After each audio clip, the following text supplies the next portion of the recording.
안녕하십니까. 9월 16일 금요일 아침에 인사드립니다. 상쾌한 아침 원주에서 출발합니다. 진행의 이혜린입니다. 9월 중순이지만 여전히 여름 기운이 남아있습니다. 오늘도 서쪽 지방을 중심으로 30도 안팎의 늦더위가 이어지겠는데요. 오늘 원주 지역 한낮 기온은 30도로 다소 덥게 느껴지겠습니다. 오늘 전국적으로 하늘 표적은 흐리겠는데요. 중부지방과 제주 곳곳에 약한 비가 내리겠습니다. 한편 14호 태풍 남마돌이 일본 오키나와 동남쪽 해상에서 북상 중인데요. 따라서 태풍과 가까워지는 제주도와 영남, 영동 지방에는 일요일부터 월요일 사이 강한 비바람이 몰아칠 가능성이 있습니다. 앞으로 발효되는 태풍 정보 확인해 주시길 바랍니다. 오늘 준비한 소식입니다. 강원일보 정치부 이하늘 기자 연결해서 한 주간 도내 정치 이슈 알아봅니다. 원주 독서대전이 다음 주를 앞두고 다양한 부대 프로그램이 진행 중입니다. 현재는 원주시립중앙도서관에서 옛 아시아 그림 특별 전시가 진행 중인데 이 소식 리포터 현장에서 알아봤습니다. 오는 21일 2022 원주 노인복지관 선배시민정책대회가 개최됩니다. 이 시대에 어르신들이 직접 자신의 생각을 공유하고 정책으로 정리해서 시의원들에게 제안하게 되는데 어떤 정책이 제안되는지 또 선배시민봉사단의 활동 내용까지 들어봅니다. 9월 16일 금요일 상쾌한 아침 원주에서 출발합니다.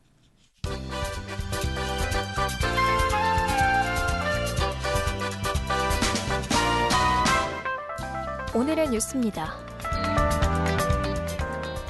용문 홍천 광역철도의 사전 타당성 조사가 이르면 다음 달 마무리되지만 경제성과 정책성을 종합한 평가 결과가 기대에 못 미치는 것으로 전해졌습니다.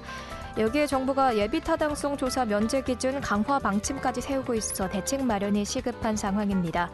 강원도에 따르면 용문 홍천 철도의 타당성 조사는 현재 마무리 단계로 이르면 다음 달 말, 늦어도 11월 중에는 완료될 예정이지만 국가철도공단이 지난해 11월부터 용문 홍천 구간에 대한 사전 타당성 조사를 진행한 결과 예타 통과를 낙관하기 어려울 정도로 경제성이 떨어지는 것으로 알려졌습니다. 원주 지역 아파트 공사에 지역업체가 참여합니다. 원주시 공동주택 건설사업 지역업체 참여 협약식이 지난 14일 시청 7층 투자상담실에서 열렸으며 공동주택 건설사업 지역업체 참여 협약은 아파트 등 공동주택 시공 과정에서 건설자재와 시공, 인력과 장비 등의 분야의 지역업체를 참여시켜 지역경제 활성화 참여업체 건설기술 발전을 도모하는 시특화 사업입니다. 원주시는 2014년부터 공동주택 건설사업 지역업체 참여를 위한 협약을 이어오고 있으며 지금까지 협약 실적은 36건, 누적 금액은 총 1조 1,983억여 원으로 파악됩니다. 2년 연속 역대 최저치를 예고했던 강원도 초등교사 선발 규모가 현실화됐습니다. 초등교사 신규 인원이 100명 아래로 떨어진 건 이번이 처음으로 교육 현장에 충격이 불가피할 전망입니다. 지난 14일 강원도 교육청이 공고한 2023학년도 강원도 공립유치원 초등학교 특수교사 교사 임용 후보자 선정 경쟁시험 시행 계획에 따르면 강원 지역 초등교사 선발 인원은 93명으로 전년 103명보다 10명 감소했습니다. 지난해에 이어 2년째 역대 최저치 기록으로 면적이 넓고 인구가 적은 강원도 내 농어촌 학교를 중심으로 교사 업무 과중, 겸임교사 증가 등 부작용이 우려되고 있습니다. 지금까지 이 시각 주요 뉴스였습니다.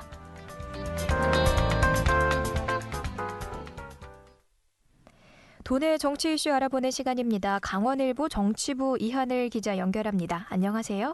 네, 안녕하세요. 네, 강원특별자치도가 내년 6월 출범하게 됐죠. 이 지방선거를 앞두고 통과된 강원특별자치도법에는 23개의 조항만 담겨 있는데요. 그야말로 뼈대만 갇혀 있고 제대로 된 내용은 없는 상태라 할 수 있겠습니다. 이제부터 그 법안을 완성시켜 나가야 하는 의무가 있는데 도내 18개 시군에서도 강원특별자치도 특례에 반영해달라는 요청이 본물을 이루고 있습니다. 이 280여 건이 접수가 됐다고요? 네, 그렇습니다. 강원도는 최근에 18개 시군의 강원특별자치도 설치법 개정안에 반영할 지역별 산업과 규제 특례 발굴을 요청한 결과 각 시군에서는 235건, 그리고 강원도가 자체 발굴한 특례사항 47개 등 총 282건이 접수가 됐다고 밝혔습니다. 시군의 요구사항을 살펴보게 되면요. 폐광지나 적경지역 등 강원도만의 특수한 위기 상황과 불합리한 규제 해소, 그리고 지역 수건 사업 등이 고스란히 담겨 있는데요. 강원도는 연내에 이를 바탕으로 해서 강원특별자치도만의 경쟁력과 차별성을 좌우할 특례 조항을 확정할 계획입니다.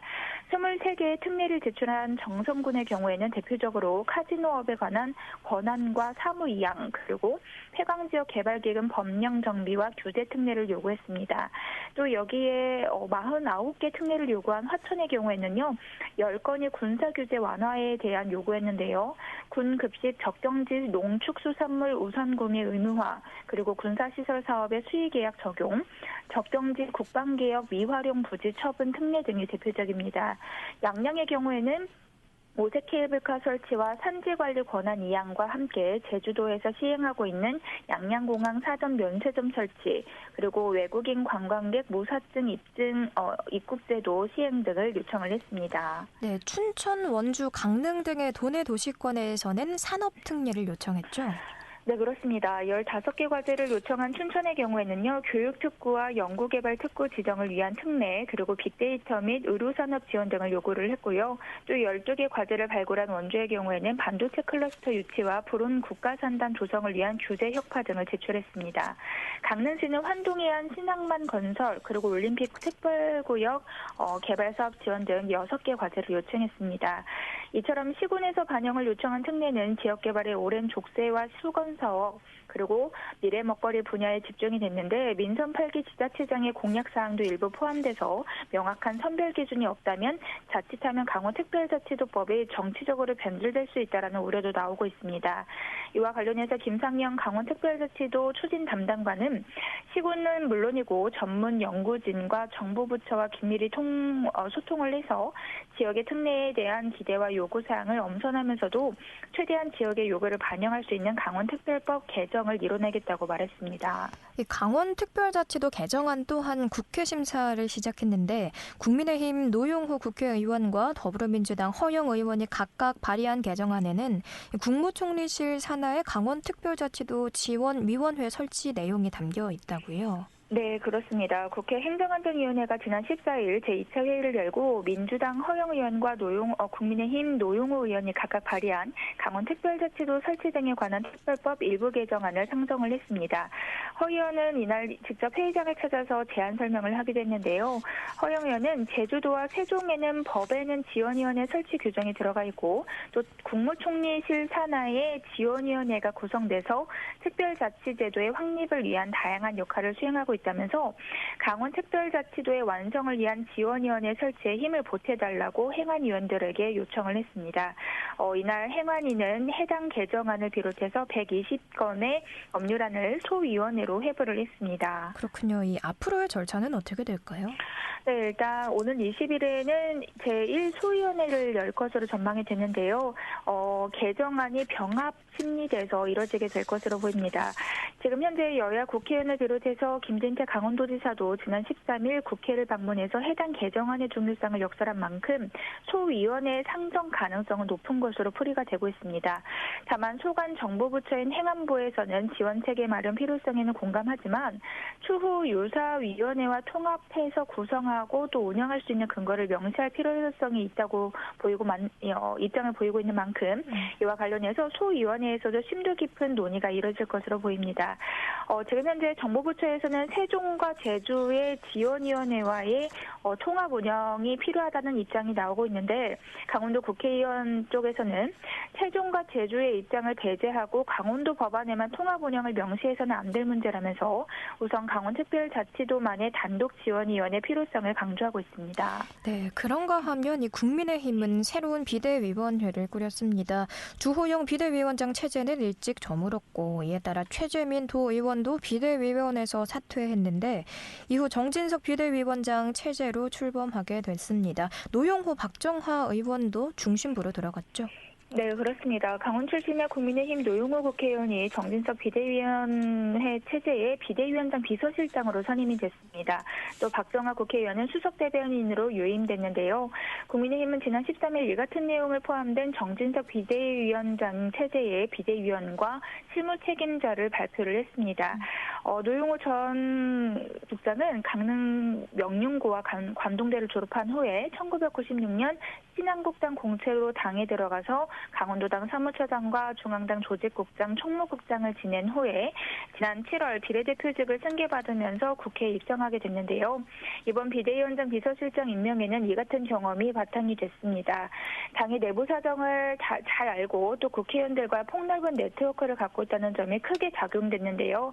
또 여기에 초선 국회의원 협의체에 간사를 맡으면서 당내 주도적인 목소리를 내고 있습니다. 박정하 의원도 수석 대변인 역할을 계속하게 됐죠? 네, 그렇습니다. 올해 6월 보궐선거를 통해서 국회의원으로 당선된 박정하 수석 대변인도 마찬가지인데요. 이명박 정부 시절에 청와대 춘추관장과 대변인을 지낸 이력에서 나오는 뛰어난 분석력으로 앞선 주호영 비대위 체제에서도 잡음없이 대변인실을 이끌어왔습니다. 또 당의 입장을 명확하게 정리해서 브리핑하는 등 언론을 대응하는 능력도 높이 평가를 받고 있는데요. 다만 박정하 의원 개인적으로는 지역구 활동을 더 많이 하고 싶은 바람이 큰데 중앙당에서도 역할을 해야 하다 보니 시간이 부족해 아쉽다라는 얘기를 하고 있습니다. 수석 대변인의 역할을 그만두겠다라는 의사를 또 이번에 내비치기도 했었는데 당의 비상 상황이었기 때문에 대변인을 내려놓는 것조차 쉽지 않았던 것으로 보입니다. 한편 권성동 국회의원은 추석 이전에 원내대표직을 사퇴하겠다고 선언했는데요. 19일 새 원내대표를 선출하기까지 역할을 하겠다고 공언한 만큼 다음 주 초에 직을 내려놓을 예정입니다. 네, 오늘 소식 고맙습니다. 지금까지 강원일보 정치부 이하늘 기자였습니다.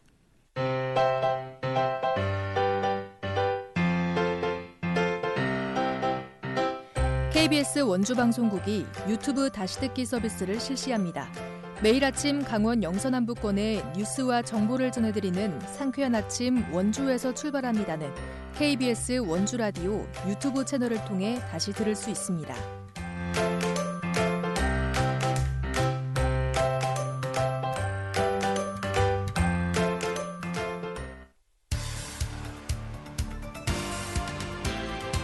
알찬 정보, 생생한 현장의 소식을 전해드립니다. 리포터 현장. 대한민국에서 가장 큰 독서 축제인 독서대전 개최가 일주일 앞으로 다가왔습니다. 프로그램 일환으로 원주 시립도서관에서 특별 전시도 진행 중인데요. 자세한 내용 리포터 현장에서 알아봤습니다. 추인의 리포터 함께합니다. 안녕하세요. 네, 안녕하세요. 올해 원주는 대한민국 독서대전의 개최지로 다양한 독서 행사가 1년 동안 진행이 됐는데 그동안에 어떤 프로그램들이 있었을까요? 네, 국내 최대 규모의 독서대전 행사가 벌써 다음 주 일주일 전으로 다가왔는데요. 네. 올해 독서대전의 개최지로서 원주 곳곳에서 다양한 독서 프로그램이 진행됐습니다. 대표 프로그램으로는 북토피아와 독서 여권 행사가 있습니다. 원주 북토피아는 매달 중고 북마켓을 시민들이 직접 운영하면서 중고책을 사고 팔고 공연과 체험을 즐길 수 있는 시민 참여형 독서 행사인데요. 올해 3천여 명의 시민들이 북토피아 행사에 참여했습니다.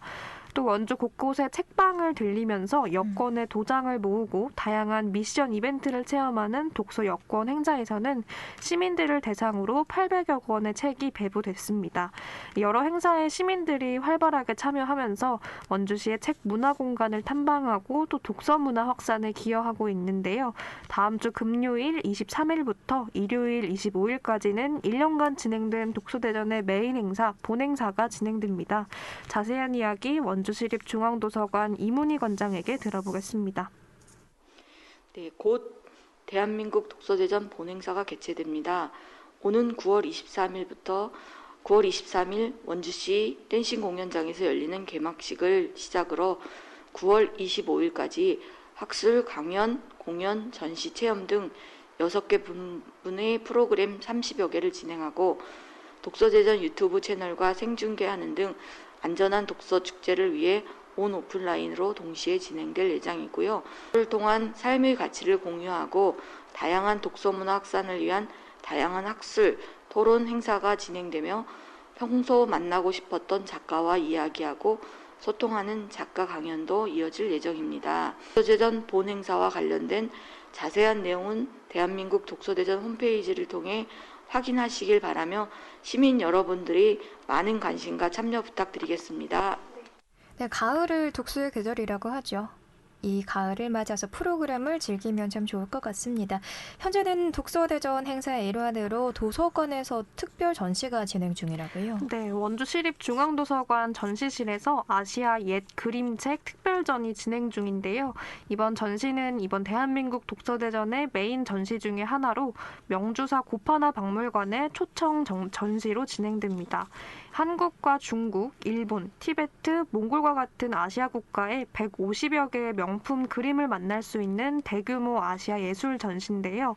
세계적으로 인정받는 아시아 국가의 옛날 그림책과 강원도의 지정 문화재를 만나볼 수 있습니다. 옛날 선인들은 어떤 그림책을 봤는지, 또 다른 국가에서는 어떤 그림책을 보는지 비교하고 알아가는 재미가 있는데요. 중국의 황실 내부 각본과 같은 세계적인 명품과 또 세계 유일본인 불정 심다란의 경을 만나볼 수 있습니다. 우리나라에서는 고려시대부터 근대에 이르기까지 불교 그림책의 변화를 살펴보면서 옛날에는 책을 어떻게 예술로 승화시켰는지 느껴볼 수 있습니다. 또 책의 표지인 목판의 판각수들의 판각 솜씨를 볼 수 있다고 하는데요. 이번 아시아 옛 그림 특별 전시는 10월까지 이어집니다. 이문희 관장 이야기 이어서 듣겠습니다. 이번 전시의 특별한 점은 옛 그림책을 찍었던 목판 원판과 책 표지 장정을 문양으로 박아냈던 능화판이 다양하게 소개된다는 것입니다. 한국의 법화경 연상도 목판과 중국의 금강경 목판, 그리고 일본의 열반도 목판 등이 전시되어 한중일 각수들이 판각 솜씨를 엿볼 수 있는 귀중한 기회가 될 것으로 보입니다. 아시아 옛 그림책 전시와 함께 오는 9월 17일부터 10월 1일 매주 토요일 14시 코로나 극복을 위한 옛 판화 이야기 행사가 개최됩니다. 행사에서는 고판화 전문가 해설과 함께하는 전시 관람과 호랑이 판화를 통해 족자를 만들어보는 체험 프로그램이 진행될 예정입니다. 프로그램 진행은 현재 원주시립중앙도서관 홈페이지에서 접수받고 있습니다. 네, 본 행사는 어떻게 진행될지 기대됩니다. 앞으로의 일정도 궁금해요. 네, 다음 주 금요일에 대한민국 독서대전의 본행사가 시작되는데요. 원주 댄싱 공연장에서 개막식을 진행합니다. 전국의 도서관과 출판사, 독서단체 120여 곳이 참여하는 만큼 풍성한 볼거리와 즐길거리가 있을 것으로 기대됩니다. 학술, 강연, 전시, 체험과 같은 6개 부문에서 30여 개의 프로그램을 즐길 수 있는데요. 책과 독서, 우리는 왜 책을 읽어야 하는가라는 질문에서 시작되는 학술 토론과 북토크, 인문학 강연을 누구나 즐길 수 있고요. 다양한 작가들의 강연과 버스킹을 통해서 작가와 독자가 소통하는 기회가 될 것 같습니다. 책을 사랑하는 시민들이 다양한 독서 행사를 즐길 수 있는데요.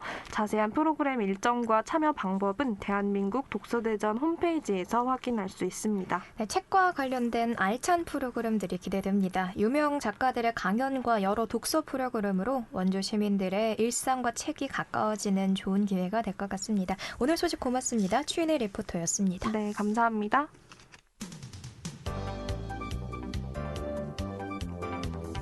생생한 현장, 유익한 생활 정보를 전해드리겠습니다. KBS 원주라디오 상쾌한 아침 원주에서 출발합니다를 함께하고 있습니다. 오는 21일 2022 원주 노인복지관 선배시민정책대회가 개최됩니다. 원주시 노인종합복지관 전상권 과장 연결해서 어떻게 개최되는 행사인지 들어보겠습니다. 안녕하세요.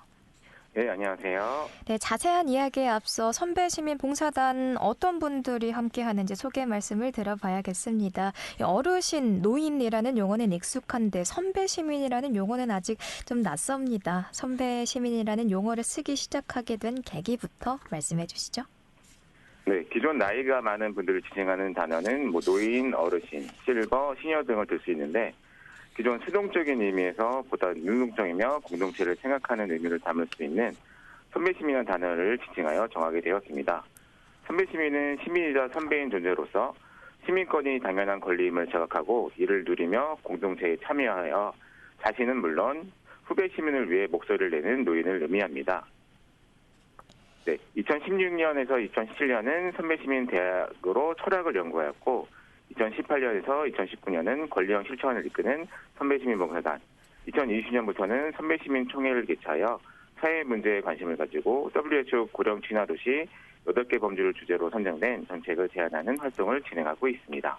네, 이렇게 선배시민이라는 용어 해설을 해주셨습니다. 다음 주 수요일에 원주시 노인종합복지관에서 선배시민 정책대회가 개최가 된다고 들었는데요. 이번에 마련된 선배시민 정책대회는 어떻게 개최가 되는 자리일까요? 네, 원주시 선배시민 정책대회는 2020년부터 진행되어 올해 3번째 진행되는 행사인데요. 네. WHO 고령 진화도시 8개 범주인 고령 친화적 외부 공간과 건물, 고령 친화적 교통, 고령 친화적 주택, 고령 친화적 사회 참여, 고령 친화적 존중 사회적 통합, 고령 친화적 시민 참여와 고용, 고령 친화적 커뮤니케이션과 정보, 고령 친화적 지역사회 지원과 보건 등의 주제를 기반으로 선배 시민들의 의견 수렴 과정을 통하여 선정된 정책 제안을 발표하는 자리입니다. 원주시 노인종합복지관에서 진행되고요. 선배시민봉사단 담당자, 정책 제안에 관심이 있는 시의원분들, 관련 부서 담당자 등이 참석을 합니다. 진행에 관심이 있으면 많은 참석도 부탁드리도록 하겠습니다. 네, 말씀 듣고 보니까 이 시대에 어르신들이 꿈꾸는 세상이 다른 세상의 미래라고 볼 수 있겠다, 이런 의미가 들립니다. 그만큼 선배 시민들의 의견에 귀를 기울여야겠다는 생각 또한 되는데요. 이번 대회에서 어르신들이 정한 주요 정책 제안 내용도 궁금합니다. 네, 이번 정책대회를 준비하기 위해 퍼실리테이션 교육을 진행을 하였고요. 17개의 주요 제안이 선정되었는데 추가 회의를 통해서 3가지 정책을 제안하게 되었습니다. 이번에 제시된 정책 제안으로는 첫 번째로 어르신을 위한 교통편의 제공 정책 제안 내용으로 어르신 전용 주차 공간 확대, 만 65세 이상 무료 버스 운영, 두 번째로 공용 이동 시 킥보드 관리 위한 법적 근거 마련 및 캠페인 전개, 세 번째로 다음 세대를 위한 제로 베이스 운동을 좀 다양하게 하면서 관련되어 있는 의견을 제시하고 토론을 통해 원주시 주요 의제 1개를 선정 예정입니다. 네, 그렇다면 선배시민봉사단의 활동 그리고 정책대회 필요성이 무엇일까도 궁금합니다. 네, 과거에는 20명 정도의 규모로 인지지원 서비스, 지역 주민을 위한 건강지도 보급 등을 활동하였는데 네. 현재는 한 50명 정도 규모로 해서 선배시민 정책 활동 외에 노인 인권 서포터즈, 치매 예방 서포터즈, 환경 캠페인 활동과 노인복지관 회원들을 위한 봉사 프로그램 등을 진행하고 있으며 선배시민으로서 지역 노인복지 및 지역 문제에 대해 이해하고 관련 활동을 통한 의식 변화를 유도하면서 수혜자적인 노인에서 스스로의 권리를 찾아가는 과정을 통해 지역 공동체를 위한 능동적인 활동 주체로서의 변화를 도모하고 있으며 이런 실천을 위해 정책대회를 진행하고 있습니다. 그래서 이런 활동을 통해서 선배시민분들은 시민권에 대한 인지와 주체성을 가진 봉사단 활동으로서 자부심을 느끼면서 활동을 하고 있습니다. 현재 강원 지역에는 선배 지원 자원봉사 수행기관이 몇 개 정도가 분포되어 있을까요?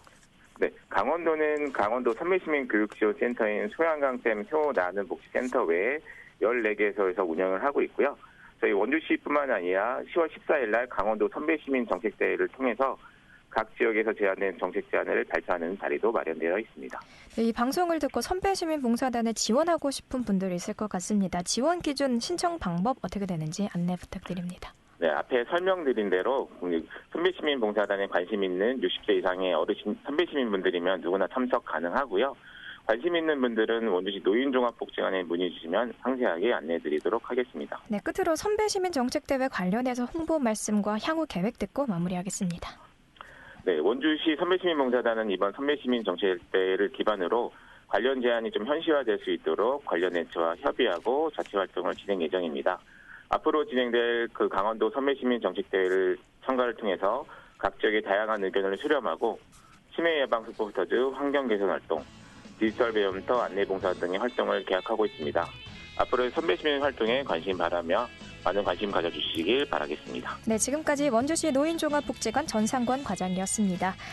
9월 16일 금요일에 전해드린 KBS 원주방송국 상쾌한 아침 원주에서 출발합니다. 오늘 순서 여기까지입니다. 돌아오는 월요일에 뵙겠습니다. 고맙습니다.